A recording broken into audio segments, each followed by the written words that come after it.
How do I become all that I am and still live my life, honor the people I love, and achieve what I want?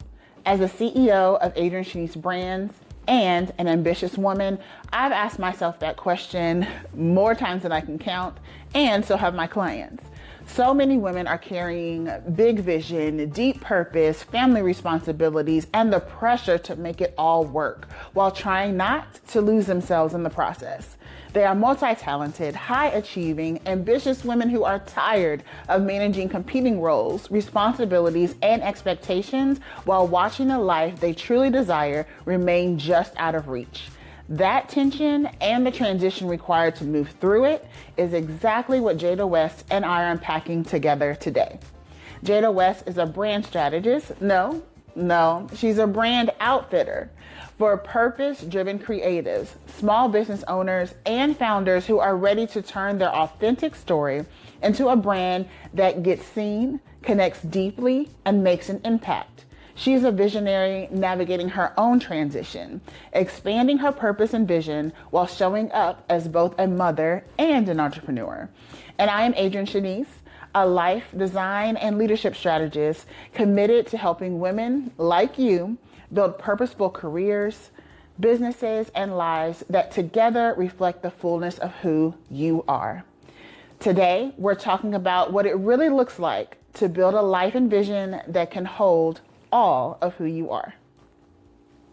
So there is this post that I saw, and I felt like it would be the perfect fit for what you do. But when I shared it with you, you let me know that there were some things that actually were signs to you that this person is looking for something different. And so I felt like this would be the perfect opportunity to talk about it and for you to help me understand like what this woman is experiencing and why it seems like it would be up your alley, but what you picked up from it so that women can see what the difference is, who may have similar experiences and are trying to find out what's the actual solution to it. Like, how do I fix this problem? So here's what the post says. I need like a life project manager, not a life coach. I don't need motivation or inspiration. I need organizational support, structures, systems, and routine management. For all the hats I wear and I plan to wear, I need help managing it all effectively. And when I saw that, I was like, oh, Adryane does systems and she helps with structure and she helps people to live these lives that allow them to flow through all these different roles and hats that they have. But you said something that really like caught my attention, and I want you to tell us like what it was that you heard in that post. Yeah, what I initially heard in the post immediately stood out to me was like, you want to manage life as a project. And I initially thought like, okay, my philosophy is life should not be managed. It should be lived. It should be experienced. And then also it's not a project as well. And so when I kept reading, I was like, oh, she wants help juggling all of these hats that she currently has and the hats that she knows she wants to have in the future. And it's not about juggling so that you can have more. It's about being who you are, which it seems like she is a multi-talented woman who has a lot in her and doesn't want to limit how she expresses that. And that doesn't necessarily require the lens of organization as the problem. It's integration that is the issue. How do I be all that I am and still live my life and achieve what I want? I think that's the real question. And when I read this, it was like she already had a plan. So I appreciate the awareness. I love that she's like, hey, I got a lot going on. I got a lot of stuff I want to be and going to be. I already feel overwhelmed. I need some type of support. But I do think she's mislabeling the type of support that she needs. And then also like has a preconceived notion of what coaching is, life coaching is. So she's like, I don't need motivation or inspiration. Like, I'm not just a cheerleader, rah rah. You did it. Like, it's more than that. Yeah. Coaching is a method to help you get to where you want to be. It's not necessarily the actual messages that are being said to you to kind of empower you to do the thing. Yeah, I do understand that though, because I have had a lot of times where I I looked up and I'm like, I am exhausted. It seems like I've picked up so many different responsibilities and roles and tasks and things that I believe need to be managed by me. And I think that one thing that I've started to consider is, what if I don't actually need to have all of these things? You know, like what would happen if I actually did take some of this stuff off of my plate, and what would that look like? Because I know like a big one for me was feeling like I needed to be people's social media manager on top of being the strategist. And it wasn't until I realized that a strategist and a manager are actually two very different things, very different roles, very different capacities. They have different functions. And so I would love to hear you talk about like what that looks like to you, because I feel like you mentioned something about, you know, why do you have to have all of those hats? Like, who said you had to do all of those things? And what's been your experience when working with people who come to you with all of these things that they want to manage? And how do you help them to navigate, like, do I really need to manage all of this? If that's something that you even speak on. It definitely is something I speak on, and oftentimes they'll reveal it when I'm speaking to them. One, they've never questioned it. They've never been asked questions about why do you want to be, a director? Because that is something that society or those around them automatically think is good, have told them that it's good. Mhm. They put in the, if you're doing a good job, you got that good government job and you got a path, like stay there, like that's what you do. And so they've never questioned it. They've always been told it's been good. They never had to validate that or if it's good for them. And I think Yeah. that is a difference. And good for them where they are in their lives now is another aspect. Another thing I look at when I ask them questions is a lot of times they're not aware that they have rules around roles that they've created. And that's why they think they have to have so Oh, many wow. different roles and different hats because they can't mix. Because to do this role correctly, I have to do this. And so that means I can't do this, but this requires me to do this and this and this. So everything is separate and compartmentalized, and it doesn't have to be. So they feel very Mm. fragmented. That's where the performing comes in. I'm performing this role here. I'm performing this role here. Stop. I'm performing this role here according to the rules. Okay, so you got to tell me, what's one of those rules that you've noticed someone had, and where did it come from? Like, how do we even start to make up these rules for ourselves and what our roles should be and what they should look like? And for a lot of my clients in the workplace, because a lot of them do start off in a career before they enter entrepreneurship, and it's what were they rewarded for? So, what were you Yeah. rewarded for in the workplace, but also in your family? Like, what was celebrated? Okay. Y'all. Yeah, what was celebrated and what was told to you a lot. So they're called success scripts. What did they tell you as a kid growing up? Oh, you see that person, they're successful because.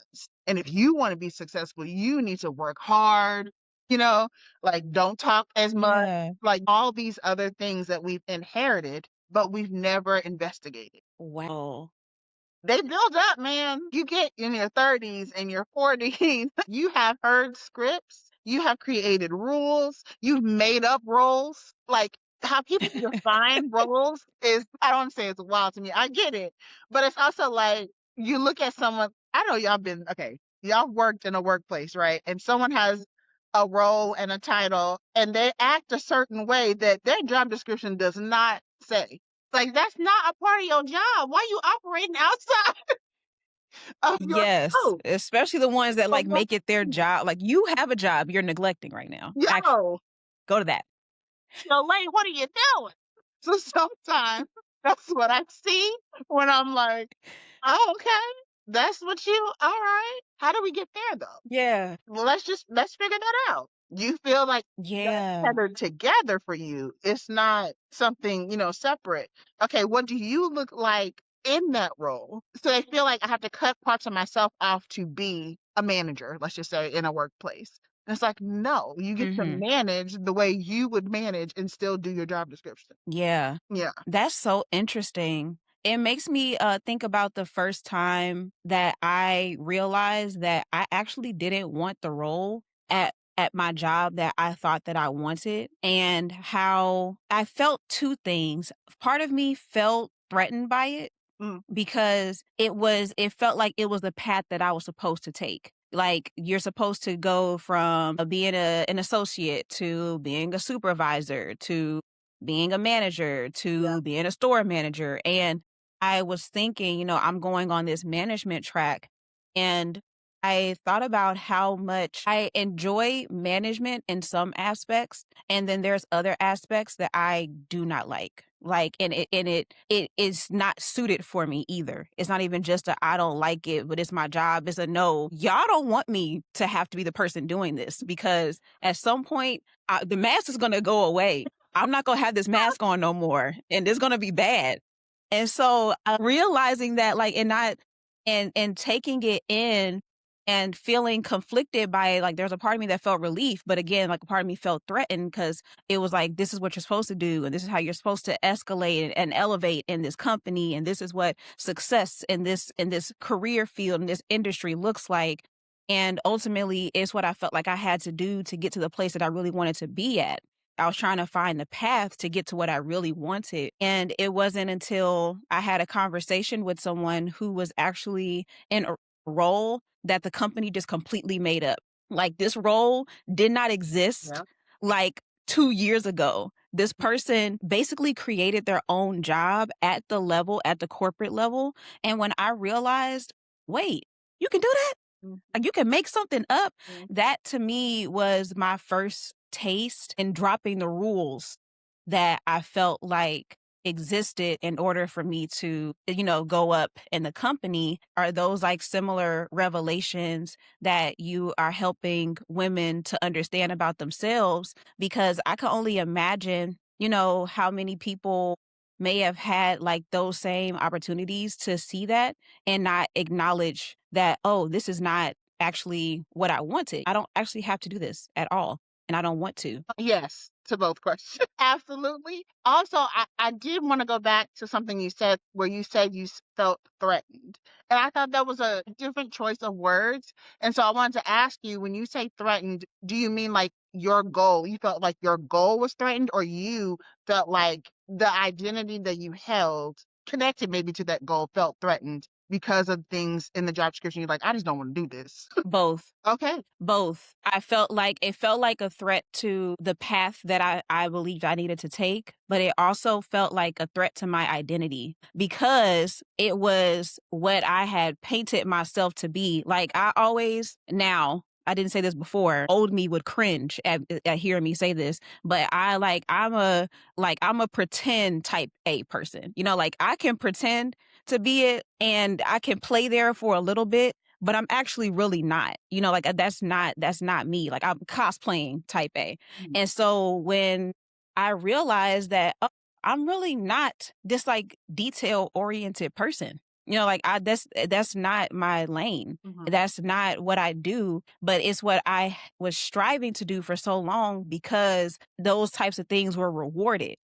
But it was a part of the identity that I felt like I needed to operate in, to be, praised, and to get acknowledged, and to make my parents proud, and to get into the career that I wanted to get into, and to be successful. So all of that felt like it was challenged and threatened when it was like, oh, wait, no, actually, it's not your lane. It's not where you're supposed to be. So both. Yeah. Both of those were threatened. It's not the best lane for you. Yeah. When you can define your own, like you were saying, Yeah. one person, like, oh my gosh, I can create the best possible place for me. Shut up. Yeah. Yeah, that makes sense. So Yeah. I would say there's two sides of this coin where people feel a certain way when it is they were on a certain trajectory and then they realize something. So either they feel like you're saying certain things are threatened, or they feel temptation. That title sounds great. The corner office with the whatever, the Mhm. salary, amazing, Yeah. unlimited PTO, what? Like all these other, you know what I could do with that? So they start going to think, oh, to be called director, so and so. They're caught up in the temptation of it because Mm. it's like, hey, I've always wanted this title. That is the title you would ascend to, right? They wanted a certain salary because they have financial goals and things that they wanted to do and reach, whether it's for Yeah. themselves or also for their, family. They don't mind some of the duties. And some of them, well, that's just the cost. That's just the price. With certain responsibility and certain titles comes extra work and more responsibility. So yeah, I may go from working 40 hours a week to Mm. 80, but that's what happens when you're the boss. So all these other beliefs Yeah. start playing in. They convince themselves that it is a fair trade-off. And so they're tempted and Yeah. then they take it. And then they come to me later. Like, yo, how did I get here? Yeah. I thought this is it. I don't really. So, okay. So what have you noticed then is the tipping point where they realize, no, I actually need an Adryane. Or if they encounter you, I know I need you. Like, what are you noticing, or where are you noticing that they are in their lives? Mhm. What's happening? What are they feeling that has them at this point where they're like, no, I'm actually ready to do something different? Like, what types of things are you seeing? One major thing, and it can be for different reasons, but they're tired. So some of them are tired of Mm. always trying to prove, always trying to perform, and still not getting to where they want to be. Or they did prove, they did perform, they got the title, they got the place, and it's like, oh, I thought it was going to be different up here. I thought all of a sudden, magically, everything in my life would start working and click and flow because the money's there now. So that they believe when certain things are in place, everything else would just magically work. No, not if you neglected it this whole time. You're turning it around and looking at, like how the plant looks all dried up with it. It's like you haven't watered that thing in so long. So that is definitely one way that they're tired. Sometimes they're tired of their own.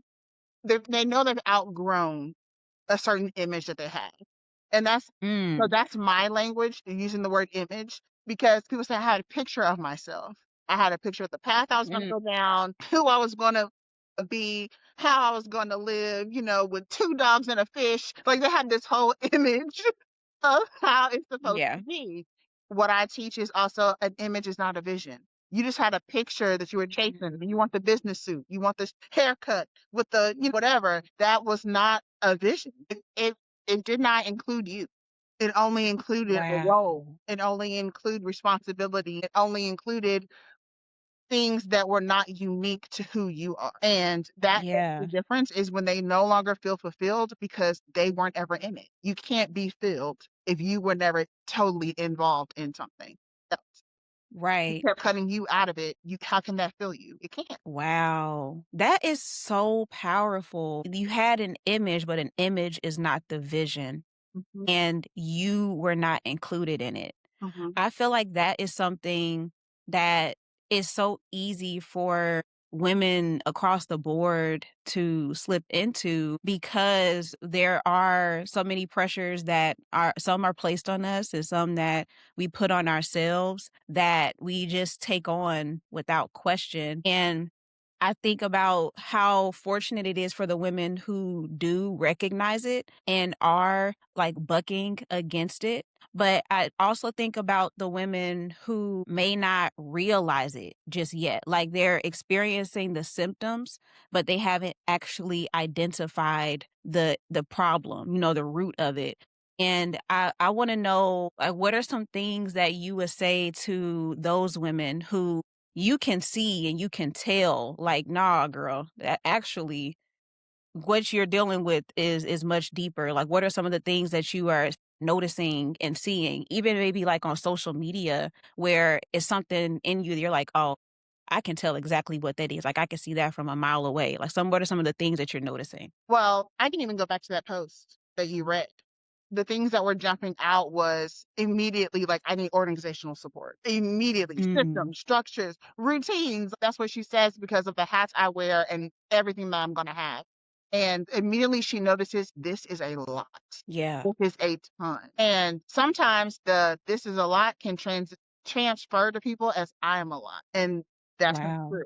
You are carrying a lot of things, but all of that does not necessarily belong to you. Some things have been assigned Mm. to you and you've accepted. And, that can be discussed and talked about as well. But one thing I notice is they lean towards like this person competence. Like, I am competent Mm. enough to carry all of these things, so I'm going to carry them. I just need a system to help me do it. So they Yeah. lean on their competence instead of just trusting who they are and being able to say no to certain things so they can stay on that path. Like how you did. For Yeah. instance, you were like, I'm saying no to that, even though according to the trajectory I was on, that is the next step. But that's not my path. Right. And feeling confident in that. Other things I notice is dread. They dread working in either in their business or going to work. I knew someone, I had a client that was like, I sit on my stairs for at least 15 minutes before I have to grab my purse and get in the car to drive to work. Man. Oh, I feel that. You wake up last minute, you do whatever last minute before work to be like, all right. You have headaches. You're missing out on the things that were once very important to you. You find yourself compromising the things that you never thought you would, or the things that Wow. you also worked so hard to get. People also sometimes fail to notice like work isn't the only thing that we're supposed to do in this life. Mm. And some people wanted other things. They wanted a family. They wanted to get married. They wanted to have kids. They wanted to be a homeowner or do all these other things and enjoy their home. Those things that you also wanted, now you're not paying attention to. Mm-hmm. That's also a sign of like, man, these things that I thought so much about and fought so much for and really was happy, and enjoyed at one point in time, I no longer do. And why is that? Yeah. Because I'm tired. Nobody don't Yeah. want to make you any pancakes. Right. Like, I'm tired. So those are the things like irritability too around that because you're frustrated. You're Yeah. frustrated with your day to day. Those are signs that something needs to shift because you're not involved Mm. in your life the way that you want to be. And that alone is an issue that's worth investing in, figuring out what is really going on. Yeah. I think about, first of all, relatable, especially, no, I don't feel like making no pancakes. Could I tell you? Felt. Don't come to me for nothing. Nothing.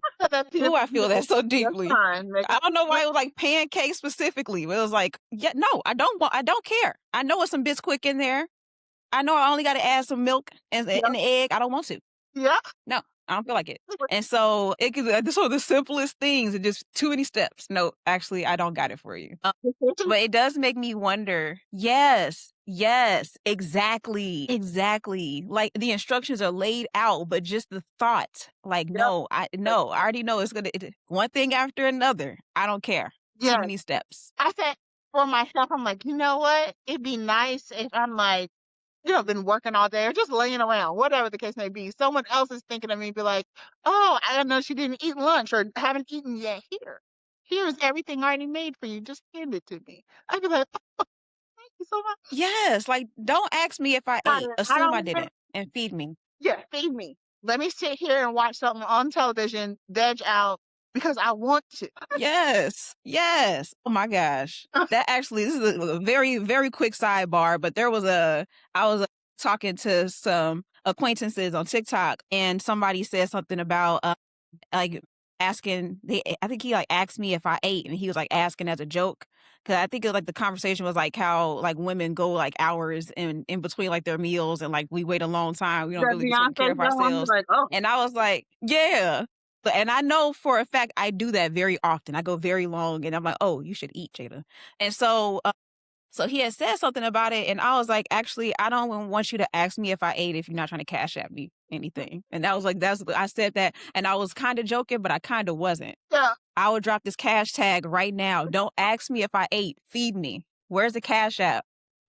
Come on. You Now I got to figure out what to eat. have to bring solutions. What is this? Like I heard my stomach gurgle. I don't need you. Don't question. You should go eat. Obviously, thanks, Sherlock. Exactly. Like what kinds of fears do these women have? Are there women who worry about like the bottom falling out? Or do they worry like if I'm not in it, what's my business going to look like? How are there going to be some gaps in my household? Like if I'm not the one doing it, how can this be managed if I'm not doing more? Like how can I be more effective with less?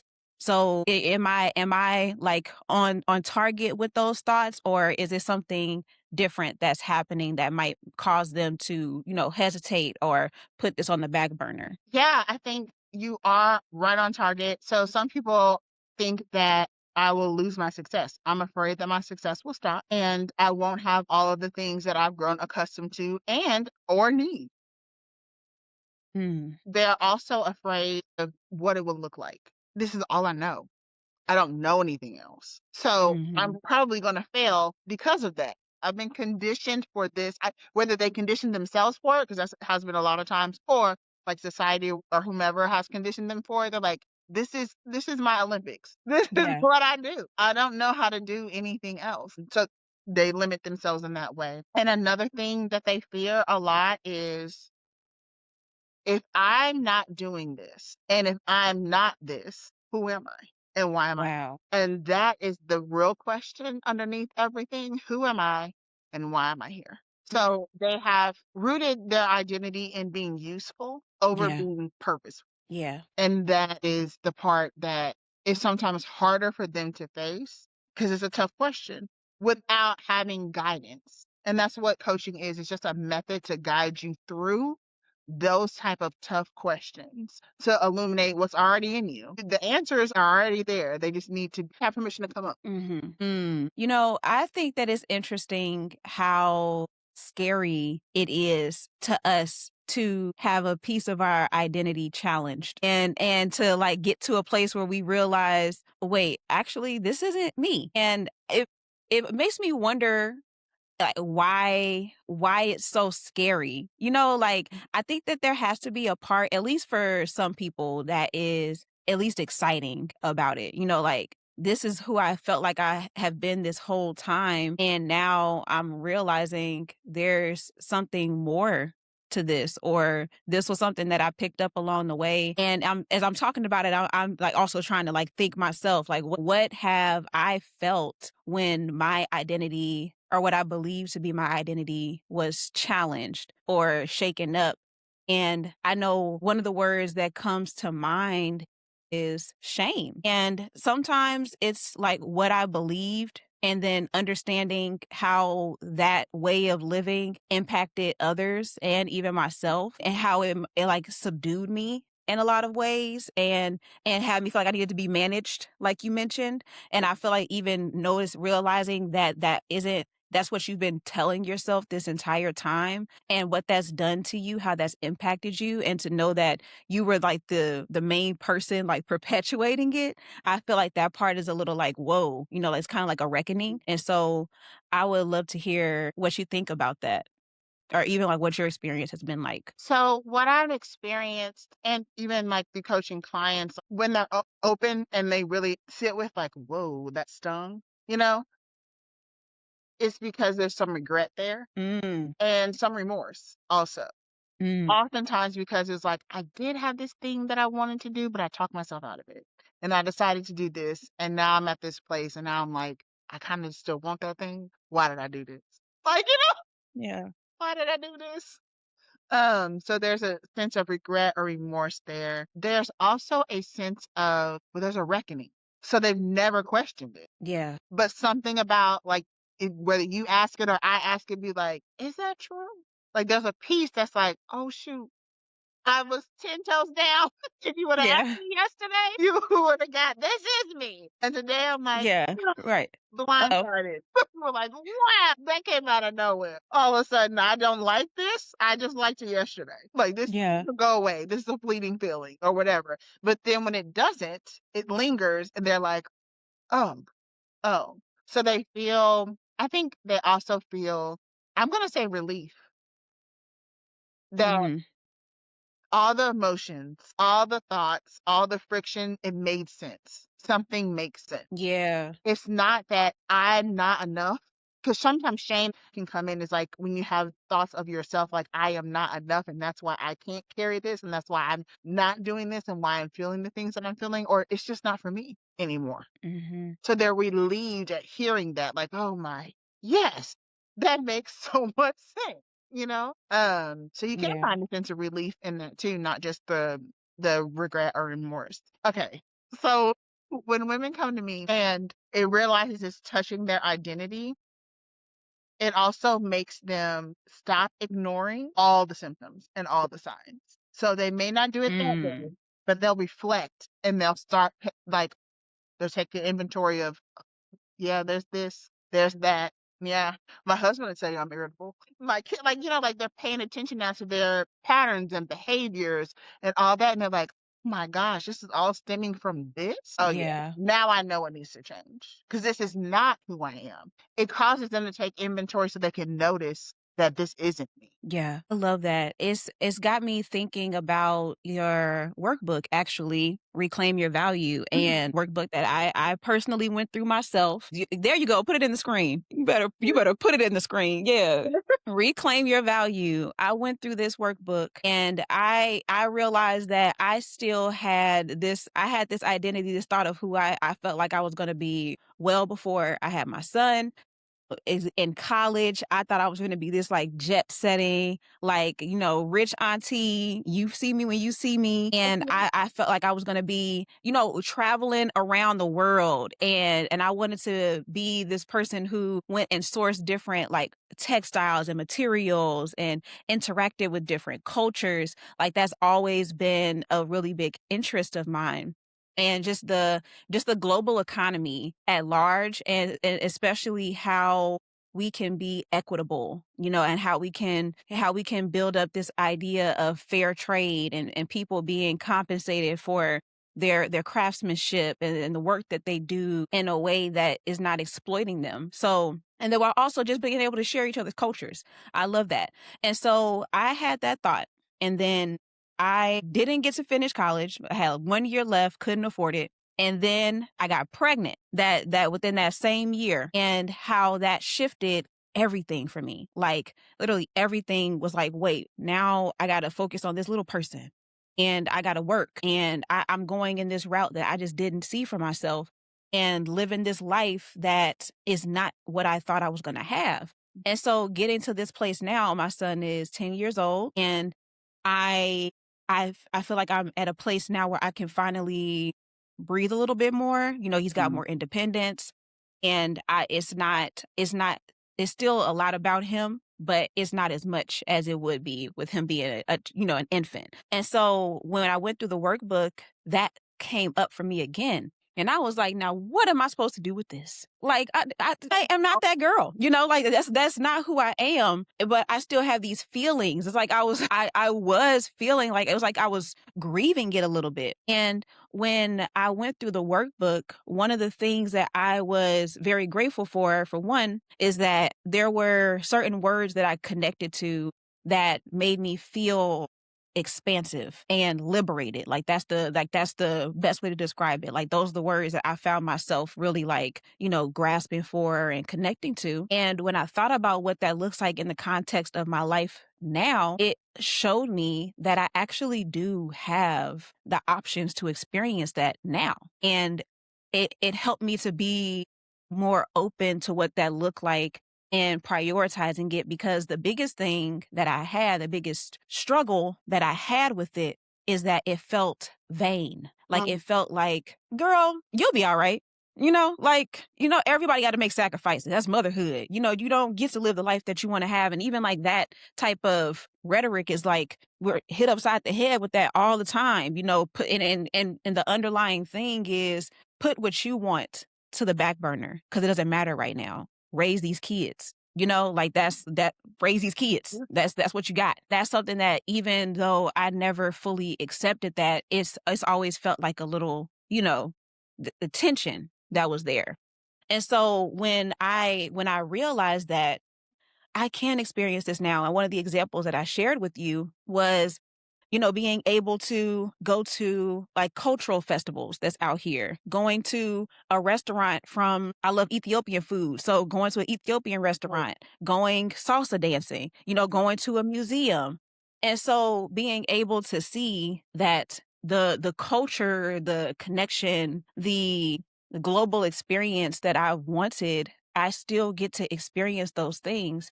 And I don't have to feel guilty about prioritizing those, because I get to, that's a part of living life. I gotta live life. Like I can't just work and take care of this kid my entire life. I have to actually live too. And so I thought, I was thinking about that the entire time that you were talking, because it does make me wonder if that's what other women have been experiencing themselves. And I also wanted to plug the workbook because I feel like that is a really great place for people to start. Mhm. Even like even if they're just curious about what this might look like, even if they have just like an inkling, like, you know what? I'm actually really resonating with what Adryane is saying right now. I'm feeling some of these things. Let me see what this workbook is talking about. And so I would love to hear you go into a little bit more detail about what the purpose of Reclaim Your Value is and what it can help other women to go through and experience for themselves as well. That's what I have noticed with every client I have ever had is there is a Yeah. level of grief involved in how they're operating, what they're feeling, whether it's recognized or not. And so there are different stages of grief. So one could be denial. Like this is who I am. What you mean? Like the same thing you just talked about, you know? Because Correct. if this isn't me, then it's something else. And I'm not about to believe that right now. Another part is bargaining, right? So it's like, well, I can do this instead, or like the temptation. That's where the temptation comes in. But if I do this, then I still will be able to do I don't know. And then one part is acceptance as well. But yeah, the stories that we tell ourselves, like you were saying, the rhetoric behind the things that we do or believe, those come into play because of the grieving, whatever stages like we're at in that grieving process. How this workbook came to be is because the beginning of every year, everyone talks about vision and my resolutions and all this stuff. And I'd be like, here we go. We're going to say something. Y'all ain't gonna do it for 30 days. If that, we're gonna be right If back that. to where we are because it's not rooted in anything. Yeah. And so when people are like vision boards, how most people teach vision boards, I'll say that, not everybody, is again, you're chasing an image. You're just creating a big image. You are not in there. You just have all the things that you want. Your car, your Mercedes, like the picture of the big hat, like all these things, but that's not really including you and showing you doing the work to get it. Yeah.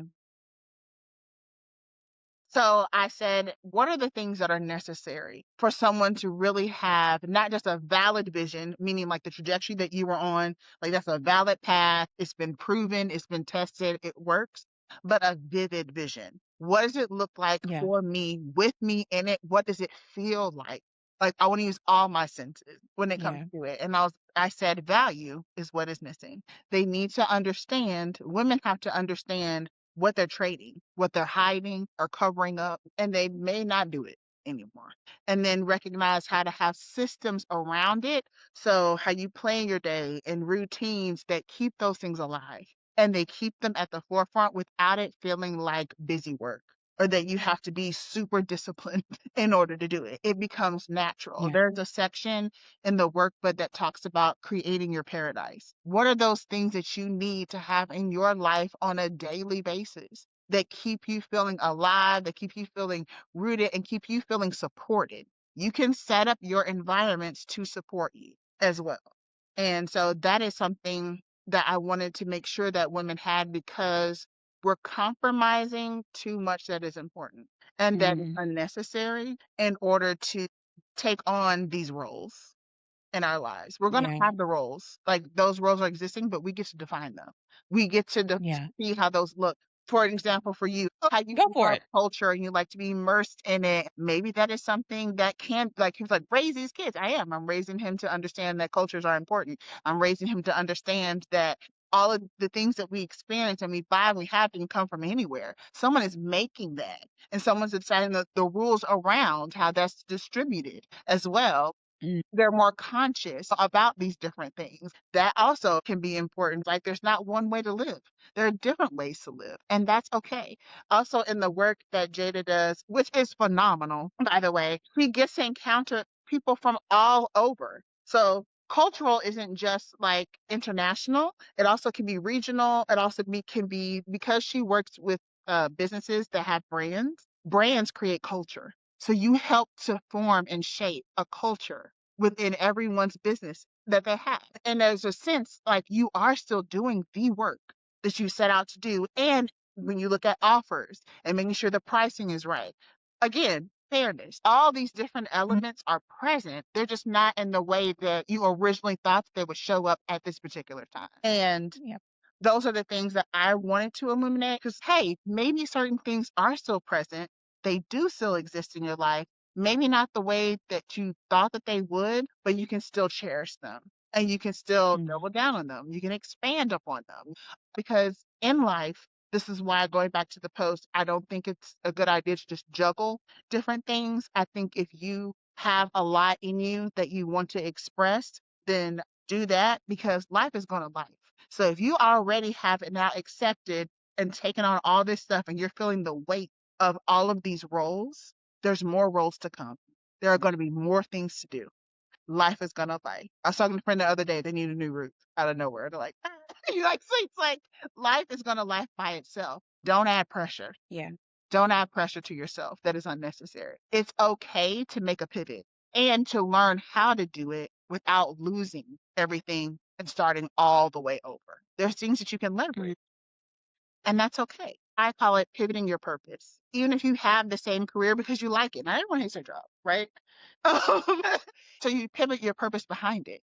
The reason why I'm doing this is not for validation, it's not for approval, it's not for status. It's to put me in position to be this, to do this, so I can have my own this. You're going in with a different perspective. And even while you're there, you're able to analyze different things while you're there. You work for an organization, you want to build your own organization. How's it structured? Let me look at that organizational chart. Things that people don't even pay attention to anymore. What policies and things are in place? What systems are they using? What software? How does that training look? All these things you can glean from when you're starting your own business. So I think it's important to know that the reason why I created the workbook was people feel like a lot of things are missing in their life. And what they'll Mm. realize is that it's always been there. It was just covered up. You can dust it off and bring it back to life. Especially the part about building culture, I didn't even trip off of that connection. And I was like, "Oh, yes, all right."